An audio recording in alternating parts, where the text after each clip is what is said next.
Sa isang makulimlim na umaga sa San Fernando, La Union, bagamat nakakubli ang araw sa likod ng mga ulap, si Mang Alfred ay maagang nagising. Tila nagmamadali ang oras sa kanya habang siya'y naghahanda para sa isa na namang mahabang araw ng pagmamaneho ng kanyang tricycle. Sa kanyang munting tahanan, kasama ang asawa at 2 anak, ramdam niya ang bigat ng responsibilidad. Kahit minsan ay isang beses lang silang kumain sa isang araw, pinilit niyang magbigay ng masayang ngiti sa kanyang pamilya. Mahal, eto na yung baon mo. Ingat ka sa pagmamaneho ha. Umuulan pa naman, paalala ng kanyang asawa habang iniaabot ang baon niyang tinapay at kape. Salamat mahal. Huwag kang mag-alala, mag-iingat ako. Sana marami akong pasahero ngayon, sagot ni Mang Alfred, habang sinusuklian ng matipid na ngiti ang kanyang asawa. Sa kabila ng pag-aalala, hindi niya itinahalata ang kanyang pagkabahala sa maaaring kakaharapin sa araw na iyon. Habang nagmamaneho, marami ang tumatakbo sa isip ni Mang Alfred. Kailangan ko talagang kumita ngayon, mahal na ang bilihin, at malapit na ang pasukan ng mga bata, bulong niya sa sarili. Nang marating niya ang terminal, agad siyang sinalubong ng kanyang mga kapwa tricycle driver. Alfred, mukhang malakas ang ulan ngayon, baka mahirapan tayong kumuha ng pasahero, sabi ng isa niyang kaibigan na si Mang Ruben. Totoo yan Ruben. Pero, kailangan nating maghanap buhay, mahirap man o madali. Alam mo naman, para sa pamilya, tugon ni Mang Alfred, habang inihahanda ang kanyang tricycle para sa mahabang araw ng paghahanap buhay. Habang tumitilaok ang mga manok at unti-unting umiinit ang paligid, sumisidhi ang pag-asang makakauwi siya ng may sapat na kita. Hindi nagtagal, habang nagmamaneho siya sa basang kalsada, nakita niya ang isang matandang babae na tila naghihintay ng masasakyan. Madungis ito at halatang pagod na pagod. Napabuntong hininga si Mang Alfred, mukhang matagal nang nandyan si inay, bakit walang tumitigil para sa kanya. Agad niyang hininto ang kanyang tricycle sa tabi ng matanda. Inay, saan po kayo papunta? Sakay na po, hatid ko kayo. Nagulat ang matanda, naku iho, wala akong pambayad. Pero kailangan kong makarating sa kabilang bayan para dalawin ang aking anak. Huwag po kayong mag-alala sa bayan inay. Mas mahalaga po na makarating kayo sa paruroonan ninyo ng ligtas, sagot ni Mang Alfred, na ang tono ay puno ng sinseridad at pag-aalala. Sa pagpapatuloy ng kanilang biyahe, hindi lang basta pasahero ang turing ni Mang Alfred sa matanda, bagkus, nakikita niya rito ang kanyang sariling ina. Ang pag-uusap nilang dalawa ay nagbigay ng init sa malamig at maulan na umaga, na lalo pang nagpatibay sa kanyang paniniwala na sa kabila ng hirap, ang pagtulong sa kapwa ay isang bagay na hindi dapat pinagsisisihan. Habang lumalakas ang patak ng ulan, mas lalong naging mapagmasid si Mang Alfred sa kanyang paligid. Pinaharurot niya ng kaunti ang kanyang tricycle, upang mabilis na makarating sa destinasyon ng matanda. Ang ingay ng makina ay sinasabayan ng patak ng ulan sa bubong ng tricycle, ngunit higit sa lahat, puno ng katahimikan ang hangin, na paminsan-minsan ay pinuputol ng kanilang usapan. Inay, mukhang matagal na po kayong hindi nakakauwi sa inyong anak, sabi ni Mang Alfred sa matanda. Oo iho, matagal na, kasi wala akong perang pambiyahe. Kaya't malaking tulong itong ginagawa mo para sa akin, sagot ng matanda, na may bahid ng lungkot sa kanyang tinig. Nadama ni Mang Alfred ang bigat ng salitang binitawan ng matanda. Alam ko po ang pakiramdam ng hindi makapiling ang pamilya. Mahirap po talaga ang buhay, pero sabi nga nila, habang may buhay, may pag-asa. Sumang-ayon ang matanda, tama ka iho. At malaki ang pasasalamat ko sa Diyos dahil may mga taong katulad mo pa rin na handang tumulong sa mga nangangailangan. Sa pagpapatuloy ng kanilang biyahe, nagsimulang magkwento si Mang Alfred tungkol sa kanyang pamilya, sa kanyang mga anak na masisipag sa pag-aaral, at sa kanyang asawang matiyagang nag-aalaga sa kanilang tahanan. Pakiramdam niya ay lumuwag ang kanyang dibdib sa pagbabahagi ng kanyang mga saloobin at pangarap sa matanda. Alam mo inay, simpleng tao lang po ako. Ang pangarap ko lang ay makapagbigay ng maayos na buhay para sa aking pamilya. Kahit papaano, gusto kong maramdaman nila na kahit mahirap ang buhay, hindi tayo sumusuko. Tumugon ang matanda, napakabuti mong tao Alfred. Biyaya ka sa iyong pamilya. At sigurado ako, marami pang biyaya ang darating sa iyo dahil sa iyong kabutihang loob. Nakarating sila sa destinasyon ng matanda na may magkahalong lungkot at saya sa kanilang mga puso. Lungkot dahil sa hirap ng buhay, ngunit saya dahil sa pagkakataong magkausap at magbahagi ng karanasan sa isa't isa. Bago umalis ang matanda, hinawakan niya ang kamay ni Mang Alfred at sinabi, "Salamat iho. Hindi ko man kayang bayaran ang iyong kabutihan, naway pagpalain ka ng Diyos ng higit pa sa iyong inaasahan." Ngumiti si Mang Alfred, "Walang anuman inay. Ang makatulong po sa inyo ay malaking karangalan na para sa akin. Ingat po kayo." Umalis ang matanda na may ngiti sa labi, habang si Mang Alfred ay nagmaneho pabalik sa kanyang ruta, dala ang isang mabigat ngunit masayang puso, at ang pag-asang ang bawat kabutihang ginagawa ay may katumbas na biyaya, hindi man agad-agad, ngunit sa tamang panahon. Tumulak si Mang Alfred pabalik sa sentro ng bayan, ngunit hindi mawala sa isip niya ang matandang babae na kanyang tinulungan. Sa kabila ng hirap ng buhay, ang pagkakataong makatulong ay nagbigay sa kanya ng di maipaliwanag na kaligayahan. Nang makabalik siya sa kanyang pwesto, sinalubong siya ng kanyang kaibigang si Mang Julio, isa ring tricycle driver. "Alfred, kanina ka pa hinahanap ah. Bakit ang tagal mo?" tanong ni Mang Julio, na may pagtataka sa kanyang mukha. "Julio, may tinulungan akong matanda. Malakas pa naman ang ulan, kaya hindi ko na siya pinalampas," kwento ni Mang Alfred habang inaayos ang kanyang tricycle. "Ha, at libre pa ang sakay. Alfred, mabuti ka nga, pero tandaan mo mahirap ang buhay. Kailangan din nating kumita," puna ni Mang Julio. "Alam ko Julio, alam ko. Pero hindi ko siya matiis eh. Naawa ako sa kanya. Tandaan mo, hindi lang pera ang mahalaga sa mundo," sagot ni Mang Alfred, kalmado ngunit may diin sa kanyang tinig. Napabuntong hininga si Mang Julio. "Tama ka Alfred. Siguro nga, may mga bagay na mas mahalaga pa sa pera. Pero sa hirap ng buhay ngayon, minsan nakakalimutan ko na yan," aniya, may pag-amin sa kanyang tono. "Julio, mahirap man ang buhay, pero may mga pagkakataon tayong makatulong. Mas maganda kung may magandang nagawa tayo para sa iba," paliwanag ni Mang Alfred, habang sila ay nag-aayos ng kanilang mga tricycle. Sumang-ayon si Mang Julio, tila may malalim na iniisip. "Oo nga Alfred. Salamat ha, minsan kailangan ko ng paalala mula sa'yo. Kahanga-hanga talaga ang kabutihan mo." Habang papalubog ang araw, patuloy ang pag-uusap ng dalawang magkaibigan, pinag-uusapan ang mga karanasan at aral sa buhay. Sa kanilang munting terminal, hindi lamang usapang pangkabuhayan ang namayani kundi pati na rin ang mga aral ng pagkakawang-gawa at pagtutulungan. Habang nakatingin si Mang Alfred sa papalubog na araw, hindi niya maiwasang magpasalamat sa mga simpleng biyayang tulad ng pagkakataong makatulong. Sa kabila ng kanyang kahirapan, nadama niya ang yaman ng kanyang puso, isang bagay na hindi matutumbasan ng anumang halaga. Ang kanyang simpleng buhay bilang tricycle driver sa San Fernando, ay nagbibigay sa kanya ng mga pagkakataong ito na maging liwanag sa buhay ng iba, lalo na sa mga nangangailangan ng tulong at pag-unawa. Isang maalinsangang hapon, habang nagmamaneho ng kanyang tricycle, nakita ni Mang Alfred ang pamilyar na mukha ng matandang babae na kanyang tinulungan noong nakaraang linggo. Nakatayo ito sa parehong lugar, tila nag-aabang muli ng masasakyan. Nang makita siya ng matanda, agad itong ngumiti. "Mang Alfred, mabuti at dumaan kayo. Kailangan ko na namang pumunta sa kabilang bayan," sabi ng matanda, na may halong pasasalamat sa kanyang mga mata.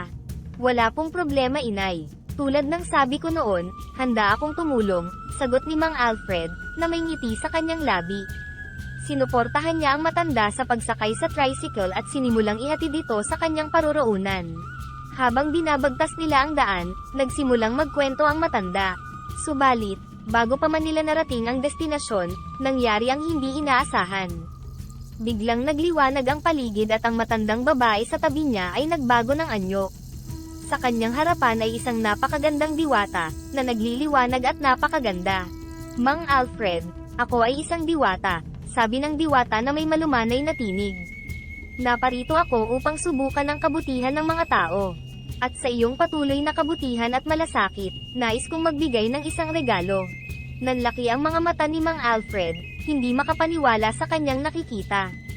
"Diwata, hindi ako makapaniwalang mayroon palang katulad ninyo," sabi niya, puno ng pagtataka at nagugulat-gulat. Inilabas ng diwata ang isang lumang belt bag. "Ito ang belt bag na magdadala ng biyaya sa iyong buhay. Hindi ito ordinaryong belt bag Mang Alfred. May mahika ito. Anumang halaga ng pera ang ilagay mo dito sa gabi bago ka matulog, sa paggising mo kinabukasan, doble na ang halaga nito," paliwanag ng diwata. Nanginginig ang kamay na tinanggap ni Mang Alfred ang belt bag. Maraming salamat po. Hindi ko po alam kung paano kayo pasasalamatan sa kagandahang loob na ito, aniya. Ang kanyang boses ay nanginginig hindi lamang sa takot kundi sa labis na pasasalamat. Ang tanging hiling ko lang Mang Alfred, ay ipagpatuloy mo ang iyong kabutihan. Marami pang tao ang nangangailangan ng iyong tulong, sabi ng diwata na may ngiti. Tumango si Mang Alfred, pangako, patuloy kong gagamitin ang anumang biyaya na ibinigay sa akin para tumulong sa iba. At sa isang iglap, nawala ang diwata, iniwan si Mang Alfred na mag-isa sa kanyang tricycle, hawak ang mahiwagang belt bag. Sa sandaling iyon, hindi lang tuwa ang kanyang naramdaman kundi isang malalim na pananagutan. Nangako siya sa sarili na gagamitin ang biyayang ito hindi lamang para sa kanyang pamilya kundi pati na rin para sa kapakinabangan ng kanyang komunidad. Habang lumilipas ang mga araw, isang bagong kabanata ang nagsimula sa buhay ni Mang Alfred. Gabi-gabi, bago siya matulog, inilalagay niya ang kanyang kinita sa mahiwagang belt bag na ibinigay ng diwata. At tuwing umaga, laking gulat at tuwa niya na nadodoble ang halaga ng perang nasa belt bag. Sa paglipas ng panahon, unti-unting umangat ang buhay ni Mang Alfred. Hindi na niya kailangang mag-tricycle araw-araw. Sa halip, nagtayo siya ng isang maliit na negosyo, at kalaunan ay naging matagumpay ito. Nakapagpatayo siya ng magandang bahay para sa kanyang pamilya at nakabili ng sariling sasakyan. Isang araw, habang nagkakape siya sa kanyang bagong bahay, dumalaw ang kanyang kaibigang tricycle driver na si Mang Julio. Mang Alfred, nakakamangha talaga ang pagbabago sa buhay mo. Paano mo ito nagawa? Tanong ni Mang Julio, ang mga mata ay puno ng paghanga at katanungan. Ngumiti si Mang Alfred at sinabing, Julio, may mga biyayang dumating, pero hindi ko rin nalimutan ang mag-ipon at mag-invest sa tamang paraan. Higit sa lahat, nanatili akong matulungin sa iba. Alam mo Alfred, kailangan ko sana ng konting tulong. Nahihirapan ako sa pagpapaaral sa aking mga anak, malumanay na sabi ni Mang Julio, tila nahihiyang humingi ng tulong. Walang problema Julio, tutulungan kita. Huwag mo nang isipin ang pambayad. Ang mahalaga ay makapag-aral ng maayos ang mga bata, tugon ni Mang Alfred, puno ng kabutihan at pag-unawa. Sa pagdaan ng panahon, hindi lamang ang sariling pamilya ni Mang Alfred ang nakinabang sa kanyang pag-asenso. Marami siyang natulungan, mula sa kanyang mga kaibigan na tricycle driver hanggang sa kanilang mga anak. Naging kilala siya sa komunidad hindi lamang dahil sa kanyang tagumpay sa negosyo kundi dahil na rin sa kanyang walang sawang pagtulong sa iba. Habang nasa bakasyon si Mang Alfred kasama ang kanyang pamilya, isang hindi inaasahang pangyayari ang naganap sa kanilang tahanan. Si Mang Diego, ang kaibigan niyang tricycle driver, kasama ang kanyang anak na pinapaaral mismo ni Mang Alfred, ay nagtangkang magnakaw ng malaking halaga ng pera sa bahay ni Mang Alfred. Kinabukasan, agad na nagsumbong kay Mang Alfred ang kanyang kapitbahay na si Aling Nati, tungkol sa insidente. Dahil sa mabilis na aksyon, natunton ng pulis ang mga salarin at naibalik agad ang ninakaw na pera.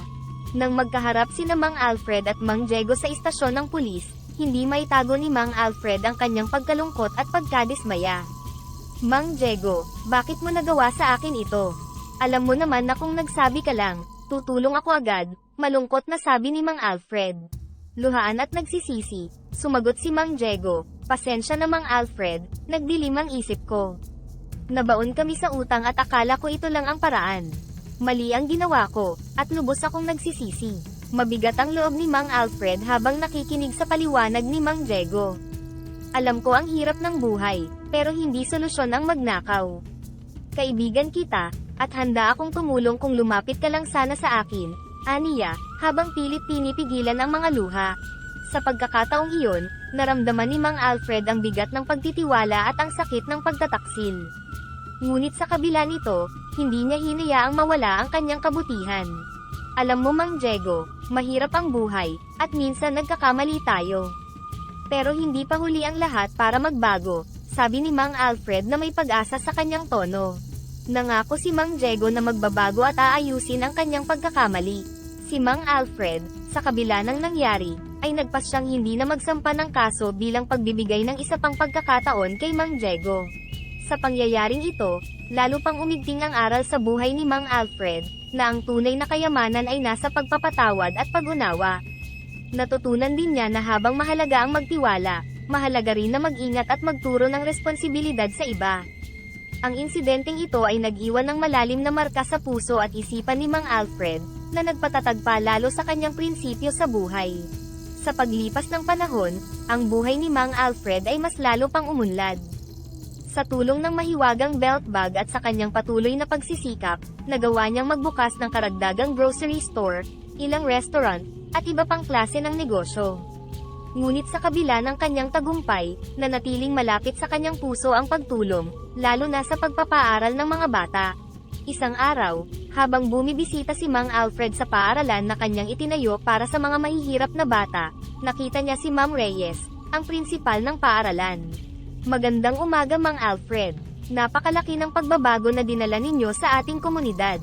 Maraming bata ang nabigyan ng pag-asa dahil sa inyong kabutihan, bungad ni Ma'am Reyes, na may ngiti ng pasasalamat. Magandang umaga rin Ma'am Reyes. Masaya ako na makita ang pag-unlad ng mga bata. Para sa akin, ang edukasyon ang pinakamahalagang pamana na maibibigay natin sa kanila, tugon ni Mang Alfred, na may kislap sa kanyang mga mata. Hindi po ba kayo napapagod Mang Alfred? Ang dami ninyong responsibilidad, pero patuloy pa rin ang inyong pagtulong, tanong ni Ma'am Reyes, na puno ng paghanga. Ngumiti si Mang Alfred, Ma'am Reyes, ang totoo, ang pagtulong sa iba, lalo na sa pagpapaaral sa mga bata, ang nagbibigay sa akin ng lakas. Nakikita ko ang aking sarili sa kanila. Bagamat hindi ako nakapagtapos ng pag-aaral dahil sa kahirapan, gusto ko namang mabigyan sila ng magandang simula para sa kanilang kinabukasan. Kahanga-hanga po talaga kayo. Ang inyong kabutihan ay inspirasyon hindi lang sa mga bata kundi pati na rin sa aming mga guro, sabi ni Ma'am Reyes. Naniniwala ako Ma'am Reyes, na ang edukasyon ay hindi lang tungkol sa pagtuturo ng kaalaman, kundi pati na rin sa paghubog ng karakter. At sa pamamagitan ng paaralang ito, nais kong makapagbigay ng pagkakataon sa mga bata na hindi lamang maging matalino kundi maging mabubuting tao rin, pagbabahagi ni Mang Alfred. Sa kanilang paglalakad papunta sa klase ng mga bata, ramdam ni Mang Alfred ang malalim na kasiyahan. Nakita niya ang mga bata na masigla at masayang nag-aaral, isang tanawin na laging nagpapaalala sa kanya kung bakit patuloy ang kanyang pagtulong. Ang kwento ni Mang Alfred ay isang patunay na ang tunay na tagumpay ay hindi lamang nasusukat sa yaman at negosyo, kundi sa positibong epekto ng isang tao sa buhay ng iba. Sa bawat grocery store, restaurant, at paaralang itinayo niya, ay mayroong kwento ng pag-asa, pagbabago, at kabutihan.